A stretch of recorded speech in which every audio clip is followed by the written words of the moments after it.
Korea is now engulfed by the political scandal involving President Park Geun-hye and her close friend.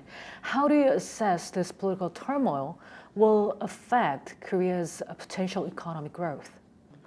Well, I think if we look back to the experience of many Asian countries and the political environment, I think the one lesson we've learned is that corporate sentiment or corporate investment is perhaps more vulnerable. Companies want to see stability, they want certainty before they invest. So I think the political situation right now in Korea, you may see companies taking a step back on their immediate investment decision-making process. However, I think it's also worth highlighting two things. One is consumption. While obviously public opinion will be influenced by what's happening politically, but overall, consumption tends to be more resilient in any market during political uncertainties. And secondly, and perhaps more importantly, Korea is a very open economy. It's a very export-dependent economy. And global trade growth is okay, it's respectable, although not spectacular. I think that also could be a constraint to the overall Korean growth environment. As an international investor, I think the domestic situation is clearly important in our assessment, but at the same time, I think Korea is also influenced by global factors, such as the strong dollar, such as the recent rise in yield.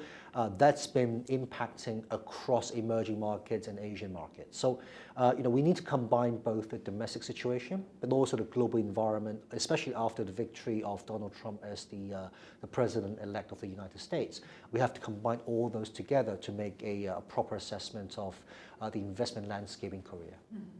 As you mentioned, the lack of leadership right now is delaying all the policymaking process in Korea. The government vowed to make restructuring efforts in especially heavy industries and shipping building industries. Do you see that the delay in that reforming efforts would also affect Korea's economy? I think the delay will potentially impact the recovery of the Korean economy, yes. But again, I think we've had this problem for some while now.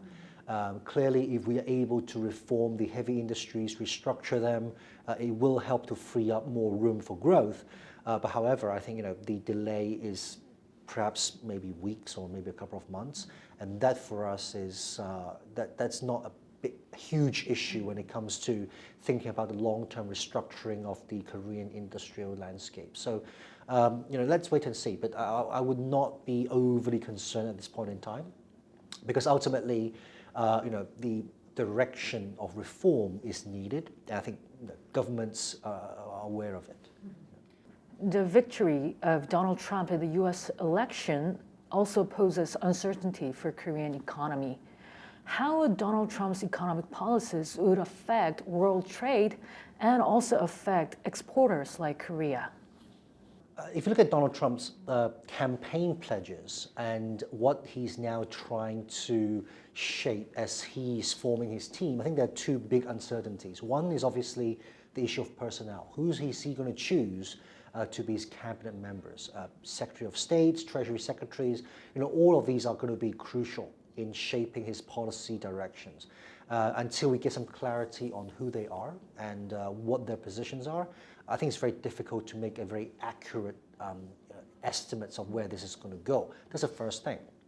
And the second thing is, pretty much immediately after his victory, he's already made a number of U-turns on his policies, whether it's on immigration or other aspects of his campaign pledges. So again, while he did commit to withdraw from the TPP, say he's on the first day of his presidency, well, how hard he's going to be on protectionism, I think that remains to be seen. So, we will be monitoring this very carefully. We are concerned, but I think there's still a lot of uncertainties that could creep in to this whole his trade policy and the level of protectionism. However, I think it's worth highlighting that on top of Trump's victory, I think the anti-globalization sentiment is pretty high. So not just in the US, but across in Europe and other parts of the world. So I think it's very important for leaders, as we saw in Peru, they pledged to continue to support globalization. They fight protectionism. That to me is critical.